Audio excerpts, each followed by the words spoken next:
दोस्तों नमस्कार है फिर से आपका सिलेक्शन कंसेप्ट चैनल में। साइंस का थोड़ा सा बाकी रह गया था, इसलिए अब मैं लेकर आया हूँ दूसरा वीडियो में।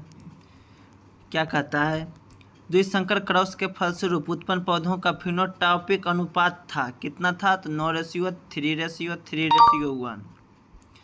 6 नंबर, एकल संकर क्रॉस के फलस्वरूप लंबे एवं नाटे पौधों का अनुपात क्या था? तो 3:1। नाटा ही है तो नाटा रेशियो भी इसका है 3:1। चमगादड़ एवं पक्षी के पंख किस प्रकार के अंग के उदाहरण है दोस्तों? तो समरूप अंग के उदाहरण है। मानव का उद्भव कहाँ हुआ? अफ्रीका में हुआ। पुरुषों में लिंग गुणसूत्र होता है XY। जैव विकास को सर्वप्रथम किसने समझाया? लैमार्क। कान के निचले हिस्से को क्या कहते हैं? तो कर्णपल्लव। वंशागत नियमों का प्रतिपादन किसने किया? Gregor John Mendel. प्राकृतिक वर्णन द्वारा जैव विकास, इस सिद्धांत के जनक कौन थे? चार्ल्स रॉबर्ट डार्विन, मतलब चार्ल्स डार्विन। मेंडल ने जनक पीढ़ी को किस लेटर से सूचित किया था? तो P से। किस लेटर से? तो P से। जनक पीढ़ी यानी P से। जनक बने पेरेंट P।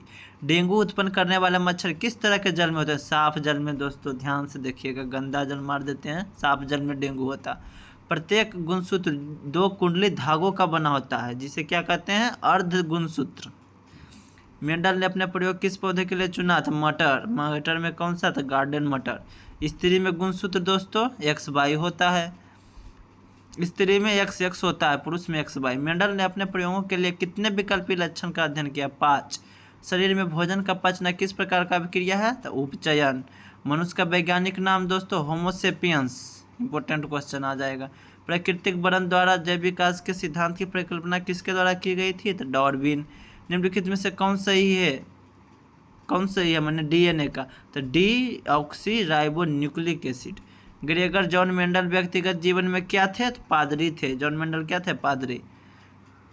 किनके अनुसार जीवों में प्रजनन के द्वारा अधिक से अधिक संतान उत्पन्न करने की क्षमता होता है? मेंडल बोले थे। आनुवंशिकी का पिता मेंडल को कहा जाता है। जीन प्रारूप तथा वातावरणीय दशाओं के द्वारा निर्धारित वैसे आनुवंशिक लक्षण विशेषक जो स्पष्ट रूप से दिखाई देते हैं फिनोटाइप कहलाते हैं या लक्षण प्रारूप। किसी जीव की जीन संरचना उस जीव का क्या कहलाता है? जीन टाइप और जीनोटाइप दोनों। विभिन्नताएं कितने प्रकार की होती है? 2 प्रकार का होता है। DNA अनुक्रम में तुलनात्मक अध्ययन द्वारा किसी जीव के पूर्वजों की खोज क्या कहलाता है? आणविक जाति वृद्धि। जाति उद्भवन उन जीवों में होता है जिनमें लैंगिक जनन होता है। किसी भी प्रजाति के विशेषों के एक समष्टि या आबादी में स्थित समस्त जीन उस आबादी का क्या कहलाता है? जीन कोष। और फिर कि मानव का सबसे निकट संबंधी कौन है दोस्तों? चिंपैंजी। जीव विज्ञान की वह शाखा जिसके अंतर्गत विभिन्नता तथा आनुवंशिकता का अध्ययन किया जाता है क्या कहलाता है? आनुवंशिकी। किसी जीव की जीनी संरचना क्या कहलाता है? जीन प्रारूप या जीनोटाइप। पक्षी तथा तितली के पंख समजात अंग हैं। DNA में कितने प्रकार के नाइट्रोजन क्षारक होते हैं? तो 2 प्रकार के नाइट्रोजन क्षारक होता है DNA में। डाई है यानी 2 प्रकार का। जीन शब्द की प्रस्तावना किसने की? इनमें से कोई नहीं। वर्तमान प्राणियों में कुछ संरचनाएं ऐसी पाई जाती है जिनका शरीर में अब कोई उपयोग नहीं है, उसे कहते हैं अवशेषी अंग। कीटों के पंख, चमगादड़ के पंख किस तरह के अंग है? तो समवर्ती अंग हैं। मनुष्य में कितने जोड़े गुणसूत्र पाए जाते हैं? 23 जोड़े बोलेगा, अब 46 बोलेगा। पुस्तक किसने लिखी? कौन? The origin of species, Charles Darwin. Malaria उत्पन्न करने वाले मच्छर मादा एनोफिलीज किस तरह के जल में? गंदा जल में। डेंगू साफ जल, मलेरिया गंदा जल। जीन शब्द किसने प्रस्तुत किया? जॉनसन ने। जीन जॉन, जैसे जीन जैसे जॉनसन। कोशिका आनुवंशिक पदार्थ है DNA। निर्गत किरण और अभिलंब के बीच बना कोण को क्या बोलते हैं? निर्गत कोण। किस लेंस के द्वारा सिर्फ काल्पनिक प्रतिबिंब बनता है दोस्तों? तो अवतल द्वारा काल्पनिक प्रतिबिंब। काल्पनिक प्रतिबिंब कैसा होता है? सीधा और वास्तविक उल्टा। सर्चलाइट का प्रवर्तक होता है तो अवतल। सर्चलाइट का प्रवर्तक कौन सा दर्पण? अवतल। हेडलाइट उत्तल। एक उत्तल लेंस की क्षमता 1 डायोप्टर है तो लेंस की फोकस दूरी होगा 100 सेंटीमीटर यानी 1 मीटर। दाढ़ी बनाने में कौन सा दर्पण दोस्तों? अवतल दर्पण। किसी गोलीय दर्पण तथा किसी पतले गोलीय लेंस दोनों की फोकस दूरी -15 सेंटीमीटर है तो दर्पण तथा लेंस में कैसा है? दोनों अवतल है। दोनों कैसा है? अवतल है। गोलीय दर्पण में फोकस और वक्रता त्रिज्या R = 2f। उत्तल लेंस में बना प्रतिबिंब होता है वास्तविक और उल्टा। उत्तल लेंस बोले वास्तविक और उल्टा। अवतल दर्पण बोले वास्तविक और उल्टा। सोलर कुकर में प्रयोग किया जाता है अवतल दर्पण। अवतल दर्पण के मुख्य फोकस पर रखे बीम का प्रतिबिंब की स्थिति क्या होगा, अनंत पर। दोस्तों मैंने ऐसे क्वेश्चन यानी प्रतिबिंब की स्थिति, वस्तु की स्थिति, अवतल दर्पण, उत्तल लेंस पर मैंने 2 वीडियो ऑलरेडी बना रखे, जिससे हम देख लेने पर आपको इसमें ऐसा क्वेश्चन में कभी दिक्कत नहीं आएगा। 2 लेंस की आवर्धन क्षमता होती है अधिक, मोटे लेंस की आवर्धन क्षमता अधिक। अवतल दर्पण के ध्रुव मुख्य फोकस के बीच रखे बीम का प्रतिबिंब की प्रकृति कैसा होता है, आभासी एवं सीधा। पतले लेंस की आवर्धन क्षमता होती है कम, मोटे लेंस का ज़्यादा, पतले लेंस का कम। अवतल लेंस को कहते हैं अपसारी। अवतल लेंस को क्या बोलेंगे, अपसारी। अपसारी किसे कहते हैं दोस्तों, जब प्रकाश फैलती है ना एक बिंदु से चारों तरफ, उसको अपसारी। एक बिंदु पर मिलती है तो अभिसारी। तो अवतल लेंस में क्या होता है, वो फैला देता है तो अपसारी हो गया। उत्तल लेंस कैसा होगा, अभिसारी हो जाएगा। आगे, किस दर्पण से हमेशा वस्तु से छोटा प्रतिबिंब होता है, तो उत्तल। तभी तो साइड मिरर में देखते हैं सब पेड़ पौधा सब दिख जाता है छोटे से आईना में, तो उत्तल हो गया। साइड मिरर में देखिए उत्तल दर्पण। फोटोग्राफी कैमरा का भी दर्शक होता है उत्तल लेंस। एक अवतल दर्पण की फोकस दूरी 10 सेंटीमीटर है, तो उसकी बक्सा त्रिज्या क्या होगी, 20 सेंटीमीटर होगा, R = 2F। सरल सूक्ष्मदर्शी में किसका उपयोग होता है, उत्तल लेंस। सरल सूक्ष्मदर्शी में उत्तल लेंस। परावर्तन के नियम क्या कहता है, परावर्तन कोण बराबर अपवर्तन कोण। परावर्तन कोण बराबर आपतन कोण बराबर परावर्तन कोण होगा। परावर्तन के नियम क्या होता है, आपतन कोण बराबर परावर्तन कोण। Option number 1। लेंस में मुख्य फोकस की संख्या 2 होती है। प्रकाश के अपवर्तन के कितने नियम है, 2। एक उत्तल लेंस होता है किनारों की अपेक्षा बीच में मोटा। किसी माध्यम के आवर्तनांक का मान क्या होता है, sin I / sin R। अवतल लेंस का आवर्धन नियम किसके बराबर है, तो V/U। उत्तल लेंस में जब बीम यानी वस्तु F और 2F के बीच है तो बना प्रतिबिंब कैसा होगा, बड़ा और वास्तविक। उत्तल लेंस का प्रकाशीय केंद्र और मुख्य फोकस के बीच रखे बीम की प्रतिबिंब की प्रकृति क्या, आभासी एवं सीधा। आभासी एवं सीधा। किसी दर्पण से वस्तु का बड़ा प्रतिबिंब बनता है, तो अवतल दर्पण। उत्तल में छोटा, अवतल में बड़ा। प्रकाश के परावर्तन के कितने नियम हैं, 2। प्रकाश की किरण हवा से कांच में प्रवेश करता है तो मुड़ जाता है अभिलंब के पास या अभिलंब के निकट। जब प्रकाश की किरण हवा से कांच में प्रवेश करता है तो अभिलंब के निकट आएगा, क्योंकि हवा विरल माध्यम हो गया, कांच सघन माध्यम, तो सघन माध्यम में प्रकाश जो है निकट आ जाता है। मोटर गाड़ी के चालक के सामने लगा रहता है उत्तल दर्पण। प्रकाश का वेग न्यूनतम होता है कांच में। समतल दर्पण के द्वारा बना प्रतिबिंब कैसा होता है, काल्पनिक। लेंस की क्षमता कैसा है, मात्रक, डायोप्टर। मोटर कार की हेडलाइट में, हेडलाइट बोलेगा अवतल दर्पण, साइड लाइट बोलेगा तो साइड लाइट नहीं होता है, साइड मिरर होता है, तो उत्तल दर्पण। 2D क्षमता वाले लेंस का फोकस 50 सेंटीमीटर। R = 2F लगा देंगे, ये नहीं R = 2F नहीं, D = 1/F लगाएंगे, जो मीटर में है होता है ना, तो इसको सेंटीमीटर में दिया, सेंटीमीटर में चेंज कर लेंगे। किसी उत्तल लेंस का फोकस 50 है तो उसकी क्षमता 2 डायोप्टर, 50 दूना 100 हो गया। प्रकाश की किरणें का पथ दर्शाने वाले चित्र को क्या कहा जाता है, किरण आरेख। उत्तल लेंस की क्षमता होती है धनात्मक। प्रकाश किरणें के समूह को क्या कहते हैं, किरण पुंज। निम्नलिखित में से कौन सा पदार्थ बनने के लिए प्रयुक्त नहीं है, मिट्टी। मिट्टी से लेंस नहीं बनेगा, मिट्टी से आर पार दिखनी चाहिए, जल में दिखता है, कांच में दिखता है, प्लास्टिक में दिखता है, मिट्टी से नहीं बनेगा। अवतल लेंस की क्षमता होती है ऋणात्मक। दंत विशेषज्ञ मरीज के दांतों को बड़ा प्रतिबिंब देखने के लिए अवतल दर्पण, दांत का बोलेगा, आँख का बोलेगा और नाक का बोलेगा, इस सब के लिए कान का बोलेगा, इस सब में कौन सा दर्पण का यूज करेंगे, तो अवतल दर्पण। निम्नलिखित में से कौन सा दर्पण सूत्र है दोस्तों, तो 1/V, very important question. 1/V + 1/U = 1/F होता है, ऑप्शन नंबर 1। गोलीय दर्पण का वक्रता केंद्र को किस अक्ष से निरूपित करते हैं, तो C, वक्रता केंद्र कर्वेचर C। किसी शब्दकोश में पाए गए छोटे अक्षरों को पढ़ते समय आप कौन सा लेंस पसंद करेंगे, छोटा अक्षर पढ़ रहे हैं ना, तो 5 सेंटीमीटर की फोकस दूरी का उत्तल लेंस। किसी लेंस के द्वारा उत्पन्न आवर्धन का ऐसा मात्रक विहीन होता है, आवर्धन का ऐसा मात्रक नहीं होती है। गोलीय दर्पण के प्रवर्तक पृष्ठ के केंद्र को कौन सा दर्पण, ध्रुव कहा जाता है केंद्र को। सिग्नल की व्याख्या कहाँ होता है, मस्तिष्क में। आँख जो देखता है तो सिग्नल जाता है, उसकी व्याख्या कहाँ होता है, मस्तिष्क में। अभिनेत्र लेंस की फोकस दूरी में परिवर्तन किसके द्वारा होता है, पश्चमाभि पेशियों द्वारा। किसके द्वारा होता है, पश्चमाभि पेशियों द्वारा। निकट दृष्टि दोष दूर करने के लिए किस लेंस का, तो अवतल।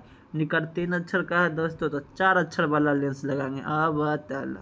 और दूर 2 अक्षर का 2 से तो 3 अक्षर का लगाएंगे लेंस, ज़्यादा लगाएंगे तब ना दिखेगा। तो उत्तर निकट दृष्टि दोष उत्पन्न होने का क्या कारण है? लेंस की वक्रता बढ़ जाती है, लेंस का वक्रता बढ़ जाती है। कॉर्निया के पीछे एक संरचना होता है, उसे क्या कहते हैं? परितारिका। क्या कहते हैं? परितारिका। कॉर्निया के पीछे क्या है जो काले रंग की होता है? तो परितारिका। दीर्घ दृष्टि दोष यानी दूर दृष्टि होने का क्या कारण है? तो फोकस दूरी बहुत बढ़ जाता है, लेंस का फोकस दूरी बहुत बढ़ जाता है। दूर दृष्टि वाली आंखें साफ साफ देख सकती है, दूर की वस्तु को साफ देखेगा, निकट की वस्तु साफ नहीं दिखेगा। और निकट दृष्टि दोष में निकट का दिखेगा, दूर का नहीं दिखेगा। कौन रंग है जिसका खतरे के सिग्नल में उपयोग होता है? लाल रंग। क्यों दोस्त होता है? तरंगदैर्घ्य लाल का ज़्यादा होता है। विद्युत सिग्नल कौन उत्पन्न करता है? प्रकाश उग्राही कोशिका है। नेत्र में प्रवेश करने वाली प्रकाश के किरणों का अधिकांश अपवर्तन कहाँ होता है? तो कॉर्निया के बाहरी पृष्ठ पर।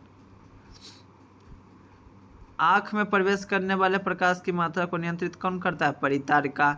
दृष्टि निर्बंध सिद्धांत का उपयोग कहाँ होता है? चलचित्र प्रक्षेपण में। वस्तु को हटा लेने के बाद भी नेत्र पर प्रतिबिंब बनाता है, कितने सेकंड तक? 1/10 सेकंड तक।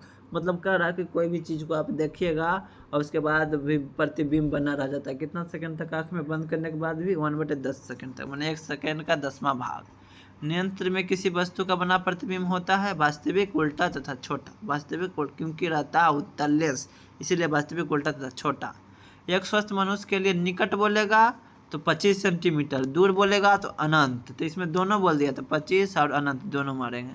जरा दूरदृष्टता से पीड़ित व्यक्ति का उपचार कैसे करेंगे दोस्तों? किस लेंस से? तो बाईफोकल लेंस से। अपने लेंस की फोकस दूरी को बदलकर दूर या निकट की वस्तु को साफ साफ देख सकने वाले आँखों के गुण को कहते हैं समंजन क्षमता। क्या कहेंगे? समंजन क्षमता। श्वेत प्रकाश की किरण जब किसी प्रिज्म से होकर गुजरती है तो अपने 7 रंगों में विचलित होता है। तो सबसे अधिक विचलित कौन होता है? तो बैगनी। नेत्र गोलक के गोल होने पर हम देख पाते हैं निकट की वस्तुओं को। मध्य प्रकाश में किसी शिथिलता से पुतली पूर्ण रूप से फैल जाती है, परितारिका। मानव नेत्र के किस भाग पर किसी वस्तु का प्रतिबिंब बनता है? रेटिना या दृष्टिपटल। नेत्र लेंस की फोकस दूरी अधिक हो जाने से कौन सा दृष्टि दोष होता है? दूरदृष्टि दोष। तारों के टिमटिमाने की व्याख्या किस सिद्धांत पर आधारित है? अपवर्तन। जो नेत्र निकट की अस्थिर वस्तु साफ नहीं देखता है यानी दूर का देख रहा था, दूरदृष्टि दोष। इंद्रधनुष का बनना, प्रकाश का वन विक्षेपण। दृश्य प्रकाश में किस वन का तरंगदैर्घ्य सबसे अधिक होता है? लाल। तरंगदैर्घ्य अधिक होता है लाल, कम होता है बैगनी। श्वेत रंग किस रंगों के मेल से बनता है? 7 रंग मिला दीजिएगा, श्वेत बन जाएगा। स्पेक्ट्रम को प्राप्त करने के लिए किसका उपयोग करते हैं? प्रिज्म का। जो नेत्र निकट की वस्तुओं को स्पष्ट नहीं देखता है यानी दूर को देखता है तो दूरदृष्टि दोष। चंद्रमा पर खड़े अंतरिक्ष यात्री को आकाश कैसा दिखाई देगा? काला। क्यों? क्योंकि वहाँ वायुमंडल नहीं है दोस्तों। नेत्र की समंजन क्षमता कम हो जाने पर उत्पन्न होता है जरा दृष्टि दोष। किसी दृष्टि दोष में किसी भी वस्तु का प्रतिबिंब रेटिना के आगे बनता है। किस दृष्टि दोष में किसी भी वस्तु का प्रतिबिंब रेटिना के आगे बनता है? तो निकट दृष्टि जरा भी दिया है। जो नेत्र दूर स्थिति वस्तुओं को स्पष्ट नहीं देख पाता है, दूर को नहीं देख रहा है ना, तो निकट को देखता होगा, तो निकट दृष्टि दोष। विभिन्न दूरियों पर की वस्तुओं के प्रतिबिंब को फोकस करने के लिए आँख के लेंस की फोकस दूरी परिवर्तित होते हैं सिलियरी पेशियों द्वारा। किसी कोलाइडी बिलियन में निलंबित कणों से प्रकाश का परिणाम क्या बोलेंगे दोस्तों? टिंडल प्रभाव। निम्नलिखित में से किस दृष्टि दोष में नेत्र को क्रिस्टलीय लेंस धुंधला अपारदर्शी होता है? मोतियाबिंद, क्योंकि लेंस पर एक मांसपेशी जम जाती है इसमें जिससे नहीं दिखता है, मोतियाबिंद बोलेंगे। मानव नेत्र में उपस्थित लेंस है उत्तल लेंस। निकट दृष्टि दोष वाले व्यक्ति को अवतल लेंस का चश्मा। नेत्र बिंदु होता है अनंत पर। सामान्य मानव नेत्र को दूर बिंदु होता है अनंत पर। आकाश का रंग नीला होता है प्रकाश का प्रकीर्णन के कारण। प्रकाश के किस रंग का तरंगदैर्घ्य कम? बैगनी। प्रिज्म से प्रकाश कौन सी घटना घटती है? वन विक्षेपण। दीर्घ दृष्टि के निवारण के लिए उत्तल लेंस। अपवर्तन किस रंग की किरण भी झुकाव कम होता है? लाल। नेत्र गोलक का व्यास 2.3 सेंटीमीटर। नेत्र गोलक का व्यास 2.3 सेंटीमीटर। किसी माध्यम में छोटे छोटे कणों के निलंबन को बोलते हैं कोलाइड। क्या बोलेंगे? कोलाइड। निलंबन को क्या कहा जाता है? कोलाइड। यदि किसी वस्तु का प्रतिबिंब रेटिना के पीछे बनता है तो दूरदृष्टि दोष हो गया, उसको पीछे बन गया तो दूरदृष्टि दोष, आगे बन गया तो निकट दृष्टि दोष। रेटिना पर बन रहा है तो सही है। एक साधारण प्रिज्म में कितने सतह से घिरा होता है? 5 सतह से। प्रिज्म कितने सतहों से घिरा हुआ है? 5 सतह से। आंख व्यवहार करता है उत्तल लेंस की तरह। सेल के विद्युत वाहक बल का मात्रक होता है वोल्ट। सेल के विद्युत वाहक बल का मात्रक होता है वोल्ट। 12 भी यानी 12 वोल्ट विभवांतर के दो बिंदु के बीच 2 कूलम है, तो कार्य बताइए दोस्त, यानी डब्लू बराबर निकालना है इसमें, तो जूल 24 जूल आ जाएगा, 12×24। प्रतिरोध का ऐसा ही मात्रक ओम होता है। 10 ओम और 20 ओम के दो प्रतिरोध को श्रेणी क्रम में जोड़ता है। श्रेणी क्रम में दोनों को जोड़ देंगे तो 20 10 30 हो जाएगा। विद्युत बल्ब का तंतु किस धातु का बना होता है? टंगस्टन। विद्युत बल्ब का हो जाएगा टंगस्टन। विभवांतर का मात्रक वोल्ट। निम्नलिखित में से कौन विद्युत का सुचालक है? ग्रेफाइट। कौन है? ग्रेफाइट। जब किसी चालक तार से विद्युत धारा प्रभावित होता है तो गतिशील कण होते हैं इलेक्ट्रॉन दोस्तों। विभवांतर मापने वाले यंत्र को क्या कहा जाता है? वोल्टमीटर। वोल्टमीटर को विद्युत परिपथ में कैसे जोड़ेंगे? समांतर क्रम में, और मीटर को श्रेणी क्रम में। दोस्तों मैं इस पर एक वीडियो भी छोटा सा बनाया हूँ, इसको देखने पर आपको सारे कन्फ्यूजन दूर हो जाएगा। अब मीटर को कैसे जोड़ेंगे? तो श्रेणी क्रम में जोड़ेंगे। एक HP अशुद्ध शक्ति बराबर होता है 746 वाट। शुष्क सेल में धन इलेक्ट्रोड किस धातु का होता है? कार्बन का होता है। शुष्क सेल में ऋण किसका होता है? ऋण इलेक्ट्रोड जस्ता का होता है। 1 जूल का मान 0.24 कैलोरी, 0.24 कैलोरी। 1 किलोवाट घंटा के व्यवहारिक मात्रक क्या है? तो यूनिट में होता है। क्या है? यूनिट, जिसे बोलते हैं 1 यूनिट 2 यूनिट हुई। ऊर्जा का ऐसा ही मात्रक होता है जूल। बिजली के फ्यूज तार बना होता है तांबा और टीन का, तांबा और टीन का। किसी कुंडली का प्रतिरोध ज्ञात करने का सूत्र क्या है? तो V बराबर IR है, उसी से निकल जाएगा। आर को इधर कर लीजिए तो R बराबर V/I हो जाएगा। एकांक समय में विद्युत आवेश के परिमाण के प्रवाह को क्या कहा जाता है? विद्युत धारा। विद्युत प्रवाह की दिशा मानी जाती है धन से ऋण, धन टर्मिनल से ऋण टर्मिनल की ओर। कोई विद्युत बल्ब 220 वोल्ट के जनरेटर से संयोजित है। यदि बल्ब से 0.5 विद्युत धारा प्रभावित होती है तो बल्ब की शक्ति होगी 110 वाट। किसी विद्युत परिपथ में परिपथ के प्रतिरोध को परिवर्तित करने के लिए किस युक्ति का उपयोग करते हैं? किसका करेंगे? तब प्रतिवर्ती प्रतिरोध, इसको क्या रिहोस्टेट बोलते हैं। विद्युत धारा के तापीय प्रवाह को किसमें का उपयोग किसमें नहीं होता है? तापीय प्रवाह का उपयोग बोल रहा है तो विद्युत पंखा। किसी विद्युत धारा के सतत तथा बंद पथ को क्या बोलेंगे? विद्युत परिपथ। विद्युत चुंबक बनाने के लिए उपयुक्त पदार्थ है नरम लोहा। समांतर क्रम में संयोजित 10 प्रतिरोध का, जिसमें प्रत्येक का मान 10 में क्या होगा? ओम हो जाएगा। समांतर क्रम में घट जाता है प्रतिरोध तो ओम हो जाएगा। जिन पदार्थों से विद्युत प्रवाह आसानी से नहीं होता उससे कहते हैं विद्युत रोधी। जिन पदार्थों में विद्युत मुक्त रूप से प्रभावित हो सकता है उन्हें कहते हैं विद्युत चालक। विद्युत प्रभावित कर किसी धातु पर दूसरे धातु का परत चढ़ाना क्या कहलाता है? विद्युत लेपन। जैसे हम कोई वस्तु पर लेप लगा देते हैं तो हो गया, उसी पे परत चढ़ाते हैं ना, तो उसी को लेपन बोलेंगे, विद्युत लेपन।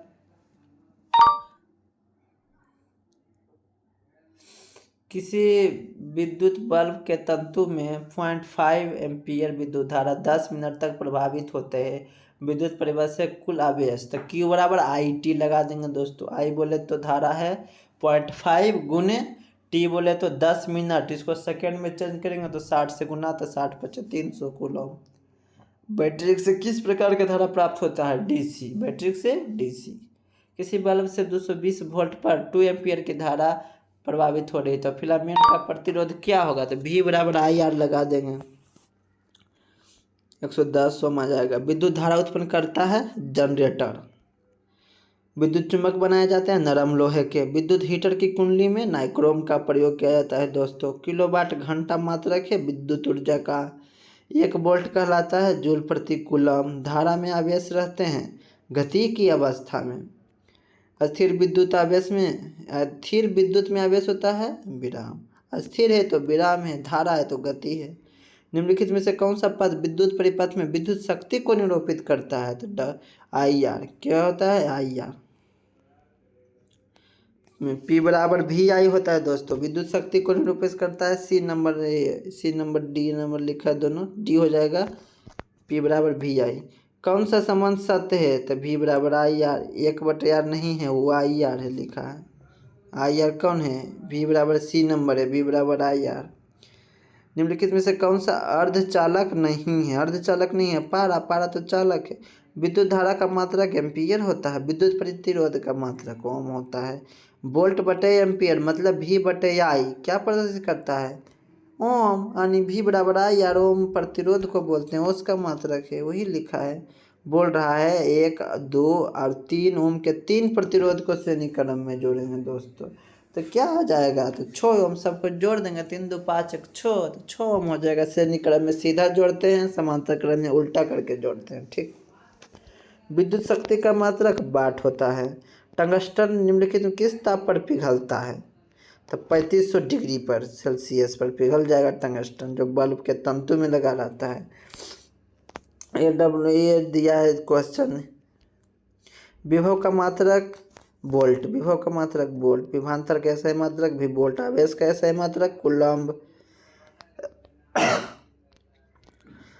भारत में उत्पादित प्रत्यावर्ती यानी एसी विद्युत धारा की आवृत्ति होती है 50 हर्ट्ज। विद्युत बल्ब में कौन सी गैस भरते हैं दोस्तों, निष्क्रिय गैस भरा जाता है। विद्युत चुम्बकीय प्रेरण की खोज किसने किया था, फैराडे ने। विद्युत चुम्बकीय प्रेरण की खोज किसने किया था, फैराडे ने। चुंबकीय क्षेत्र का सही मात्रक क्या होता है, टेस्ला। चुंबकीय क्षेत्र के प्रभाव में विद्युत धारा चालक पर बल उत्पन्न करता है, क्या बोला, चुंबकीय क्षेत्र के प्रभाव में विद्युत धारा चालक पर बल उत्पन्न करता है। विद्युत फ्यूज विद्युत धारा के किस सिद्धांत पर काम करता है, ऊष्मीय, देखते हैं फ्यूज गर्म हो जाता है तो ऊष्मीय। विद्युत घंटी किस पर काम करेगा, तो चुंबकीय। विद्युत मोटर की क्रिया आधारित होता है विद्युत धारा और चुंबकीय प्रभाव पर। माइकल फैराडे थे प्रसिद्ध भूवैज्ञानिक थे, ये ध्यान से मारिएगा दोस्तों। वह उपकरण जो किसी परिपथ में विद्युत धारा को उपस्थिति को बताता है वो क्या है, गैल्वेनोमीटर है, क्या है, गैल्वेनोमीटर, ऑप्शन नंबर सी होगा। जल विद्युत संयंत्र किस ऊर्जा को विद्युत ऊर्जा में परिवर्तित करता है, तो किसको करता है, तो स्थितिज ऊर्जा को। किसी क्षण चुंबक के अंदर चुंबकीय क्षेत्र रेखाओं की दिशा क्या होता है, क्या अंदर बोल रहा था, दक्षिण से उत्तर, दक्षिण से उत्तर, दक्षिण से उत्तर और बाहर उत्तर से दक्षिण। किसी कुंडली में प्रेरित विद्युत बल का मान उसके संबद्ध चुंबकीय फ्लक्स के परिवर्तन के दर का समानुपाती होता है। डायनमो द्वारा बदला जाता है आंतरिक ऊर्जा को विद्युत ऊर्जा में, उसको घुमा देते हैं और उससे बैटरी चार्ज कर लेते हैं, मतलब घुमाना आंतरिक ऊर्जा, चार्ज करना विद्युत ऊर्जा। लघु पत्थर मतलब शॉर्ट सर्किट में क्या होता है दोस्तों, तो धारा का मान बढ़ जाता है, बहुत अधिक बढ़ जाएगा धारा का मान, तो शॉर्ट सर्किट हो जाएगा, जिसको बोलते हैं लघु पत्थर। डायनमो का सिद्धांत आधारित है विद्युत चुंबकीय प्रेरण पर। डायनमो में किस प्रकार की धारा प्राप्त होता है दोस्तों, दोनों धाराएं प्राप्त होगा। विद्युत में तार किस रंग का होता है, लाल, माने कि गर्म तार लाल, पॉजिटिव लाल। हमारे देश में विद्युन्मय तार एवं उदासीन तार के बीच कितना विभवांतर होता है, 220 वोल्ट। निम्नलिखित पदार्थों में कौन चुंबकीय पदार्थ नहीं है, पीतल, लोहा, निकेल, कोबाल्ट है, पीतल नहीं है। दी गई वोल्टता के स्रोत से जुड़ी किसी चालक में प्रति सेकंड उत्पन्न ऊष्मा होता है धारा के वर्ग के समानुपाती, यानी मतलब I²R। घरेलू विद्युत परिपथ में उदासीन तार का रंग होता है काला, गर्म तार लाल। विद्युत मोटर को चलाया जाता है AC DC दोनों पर। चुंबक द्वारा धारावाही चालक पर लगाए गए बल की दिशा ज्ञात करते हैं फ्लेमिंग के बायां हाथ का नियम से, क्या बोला, चुंबक द्वारा चालक तार पर लगाए गए बल की दिशा फ्लेमिंग के बायां हाथ के नियम। चुंबकीय बल का क्षेत्र का बोलेगा सही मात्रक, तो न्यूटन प्रति एम्पीयर। पृथ्वी का विभव क्या होता है दोस्तों, शून्य। पृथ्वी का विभव शून्य, इसीलिए तो अर्थिंग करते हैं ना, अर्थिंग करने पर शून्य हो जाता है। चुंबकीय क्षेत्र एक ऐसी राशि है जिसमें होते हैं परिमाण और दिशा दोनों, इसीलिए सदिश है। 1 किलोवाट घंटा किसके बराबर होता है, 3.6 × 10 जूल। विद्युत धारा के कारण उत्पन्न चुंबकीय क्षेत्र की दिशा ज्ञात की जाती है फ्लेमिंग के बायां हाथ के नियम से। विद्युत मोटर के द्वारा बदला जाता है विद्युत को आंतरिक ऊर्जा में। नवीकरणीय ऊर्जा का स्रोत है सौर ऊर्जा, नवीकरणीय ऊर्जा का स्रोत है सौर ऊर्जा। गोबर गैस एक प्रकार की वायु गैस है, कार्य करने की क्षमता को ऊर्जा कहते हैं, कार्य करने की क्षमता को ऊर्जा कहते हैं। जीवाश्मी ईंधन ऊर्जा के अनवीकरणीय स्रोत है, जीवाश्मी ईंधन ऊर्जा के अनवीकरणीय मतलब नया नहीं होगा, माने नहीं। जीवाश्मी ईंधन पहले कहते हैं किसको, कोयला, पेट्रोलियम, डीजल, पेट्रोल, ये सब जीवाश्मीय ईंधन हुआ। तो ये सब खत्म हो जाएगा, फिर कहाँ से बनेगा दोस्तों? बहुत टाइम लगता है इसको बनने में, करोड़ों अरबों साल। तो इसीलिए इसको बोलते हैं अनवीकरणीय। नवीकरणीय कौन है? जो नहीं खत्म होगा, जैसे सूर्य का प्रकाश, जल, वायु, ये सब। सौर ऊर्जा को विद्युत ऊर्जा में परिवर्तित करता है सौर सेल। पवनों का देश डेनमार्क। बांध के द्वारा स्थापित टरबाइन ज्वारीय ऊर्जा को विद्युत ऊर्जा में चेंज करता है। सौर सेल बनाने के लिए किसका उपयोग करते हैं? सिलिकॉन को। नाभिकीय विखंडन को नियंत्रित करने के लिए कैडमियम का क्षण। सूर्य तथा अन्य तारों के विशाल ऊर्जा का है नाभिकीय संलयन वहाँ होता है, इसीलिए इतना ताप उसमें निकलता है। नाभिकीय संलयन सूर्य एवं तारों में नाभिकीय संलयन, और एक हाइड्रोजन बम में भी नाभिकीय संलयन होता है। ग्लोबल वार्मिंग के लिए उत्तरदायी है। ग्लोबल वार्मिंग यानी CO2 यानी वायुमंडल गर्म कर रहा है कौन? CO2। Option number C, carbon dioxide. जीवाश्म ईंधन का उदाहरण है कोयला। जीवाश्म ईंधन कोयला, लकड़ी, गोबर गैस सभी हो जाएगा। बक्सानुमा सौर कुकर में 3-4 घंटे के अंदर ताप हो जाता है 100 से 140 डिग्री। सोलर कुकर में कौन सा दर्पण होता है यूज दोस्तों? तो अब तक जैव गैस एक उत्तम ईंधन है क्योंकि इसमें मीथेन पाया जाता है 75%। प्राचीन काल में उसमें ऊर्जा का सबसे अधिक सामान्य स्रोत था लकड़ी। प्राचीन काल में नरौरा कहाँ है? उत्तर प्रदेश। नरौरा नाभिकीय संयंत्र कहाँ है दोस्तों? उत्तर प्रदेश। एक उत्तम ईंधन है जैव ईंधन, एक उत्तम ईंधन है जैव गैस। अनवीकरणीय ऊर्जा अनवीकरणीय जीवाश्म ईंधन। पवन विद्युत जनरेटर में पवन की चाल कम से कम कितनी होनी चाहिए? 15 किलोमीटर प्रति घंटा होनी चाहिए। तारापुर नाभिकीय विद्युत संयंत्र किस राज्य में स्थित है? Tarapur, Maharashtra. Option number A, Tarapur, Maharashtra. Hydrogen bomb नाभिकीय संलयन पर काम करता है। भारत का पवन ऊर्जा द्वारा विद्युत उत्पादन करने वाले देश में कौन सा स्थान है? पचमा। टिहरी बांध कहाँ है दोस्तों? गंगा नदी पे। सरदार सरोवर बांध कहाँ है? नर्मदा नदी पर। कलपक्कम नाभिकीय विद्युत संयंत्र तमिलनाडु। कलपक्कम तमिलनाडु। राणा प्रताप सागर राजस्थान। राणा प्रताप सागर राजस्थान। निम्नलिखित में से कौन सा बायोगैस ईंधन का स्रोत नहीं है? नाभिकीय। बायोगैस ईंधन का स्रोत नहीं है नाभिकीय। किसी नाभिकीय विखंडन में मुक्त ऊर्जा होता है 200 मेगा इलेक्ट्रॉन वोल्ट। अनवीकरणीय ऊर्जा है जीवाश्म ईंधन। हरे पौधे कहलाते हैं उत्पादक। हरे पौधे क्या कहलाते हैं? उत्पादक। वनों की अधिक कटाई का परिणाम हो जाएगा कम वर्षा, भूस्खलन, भूमि अपरदन, बाढ़, ये सभी। मृत शरीर को पचाने वाले जीव को अपघटक बोलते हैं दोस्त। CFC का मतलब है क्लोरोफ्लोरोकार्बन। निम्नलिखित में से कौन सा स्थलीय परितंत्र नहीं है? स्थलीय नहीं है, समुद्र। मुर्दाखोर कौन है? चील, सियार, कौवा, सब। कौन एक जैविक प्रक्रम द्वारा अपघटित होने वाला पदार्थ है? सूखा घास, पत्ता। पॉलीथिलीन नहीं होगा, रबर नहीं, प्लास्टिक नहीं। अपघटित मतलब सड़ गल के मिट्टी में मिल जाना, सूखा घास, पत्ता। निम्नलिखित में से किसे आप उपभोक्ता की श्रेणी में रखेंगे? जंगली जानवर। उपभोक्ता मतलब जो खाता है, अपने से भोजन नहीं बनाता, दूसरे को भोजन खाता है। जैसे जानवर हो गया, हम हो गए, कोई भी पशु पक्षी हो गया। ये पौधा खुद से बनाता है, फूल, पत्ता, पौधा, जैसे बाल, सब। कौन एक जलीय आहार श्रृंखला यानी जल के अंदर तक क्या होता है दोस्तों? काई रहते हैं, शैवाल रहते हैं, छोटे छोटे पौधे, उसको खा लेता है जलीय कीट, उसको खा लेता है मछली। हो गया जलीय आहार श्रृंखला। ओजोन परत पाई जाती है स्ट्रेटोस्फीयर यानी सप्ताह मंडल में। निम्नलिखित में से कौन जैव अनिम्नीकरणीय है? माने कि अनिम्नीकरणीय मतलब ये सड़गल नहीं सकता है, DDT। निम्नलिखित में से कौन सा जैव अनिम्नीकरणीय है? तो प्लास्टिक। कौन सा पर्यावरण के जैविक घटक नहीं है? कौन सा जैविक घटक नहीं है? तो वायु। बाकी वायु अजैविक घटक है। निम्नलिखित में से कौन सा अजैव निम्नीकरणीय है? प्लास्टिक। अजैव निम्नीकरणीय है प्लास्टिक। ओजोन के अणु में ऑक्सीजन के कितने परमाणु हैं? ओजोन वो 3 होता है, तो 3। घास में स्थली में परितंत्र का उत्पादक कौन है? तो घास। इसमें कौन सर्वाहारी जीव हैं?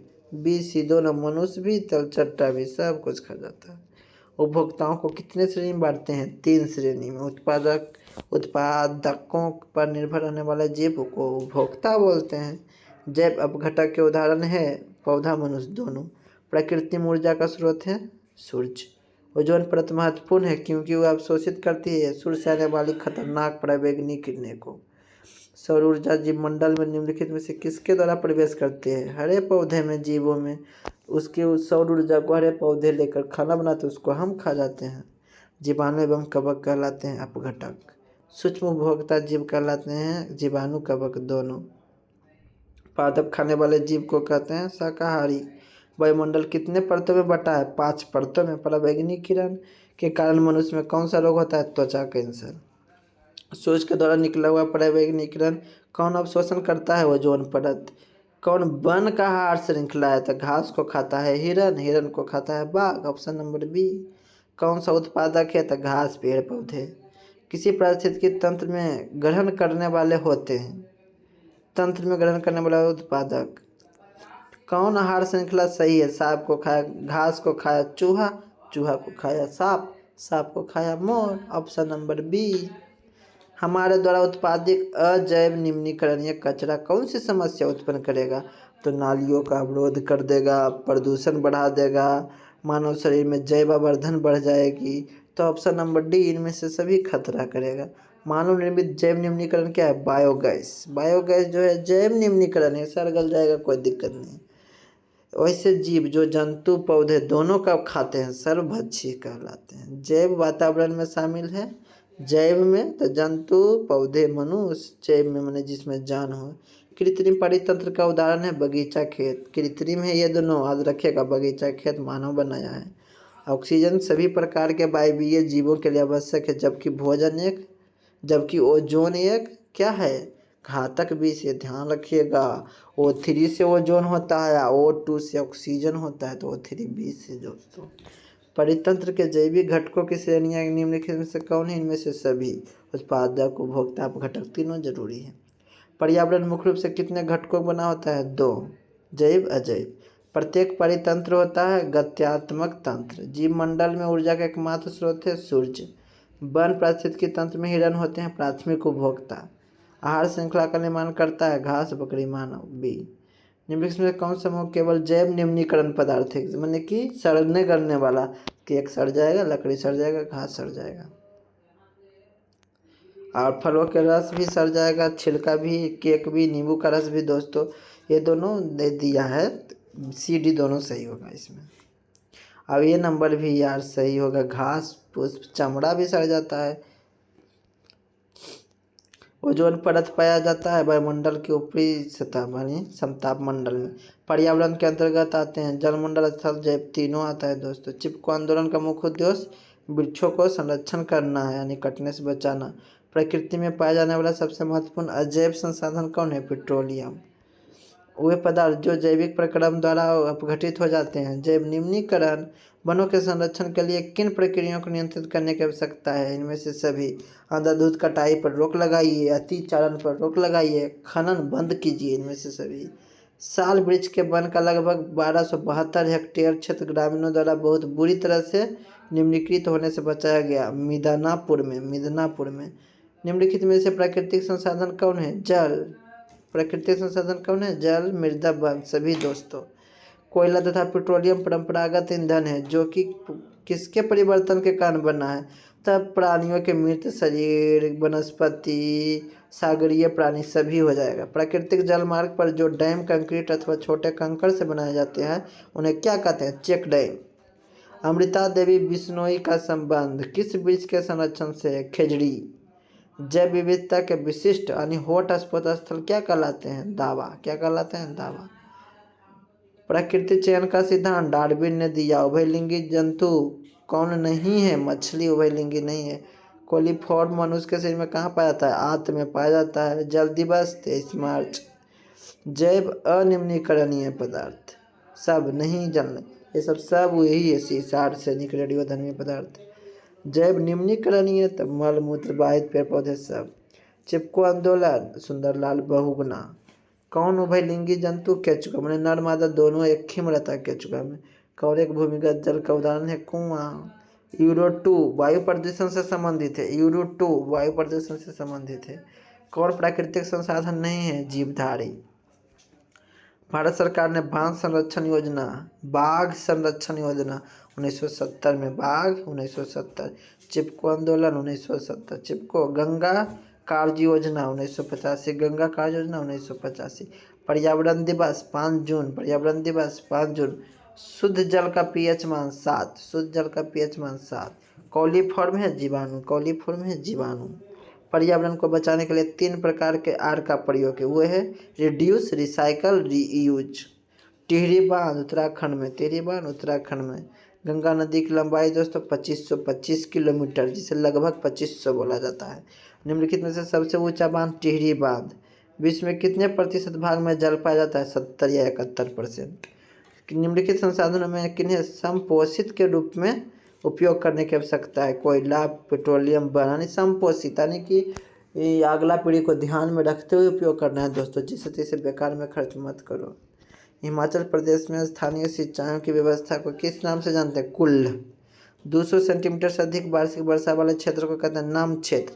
अमृता देवी बिश्नोई का समझ की खेजड़ी, दोबारा आ गया दोस्तों।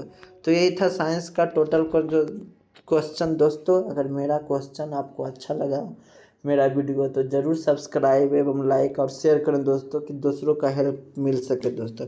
मैंने इस वीडियो को बहुत मेहनत से बनाया कि जब आप लोगों को सही चीज़ पहुंच सके, ऐसे आलतू फालतू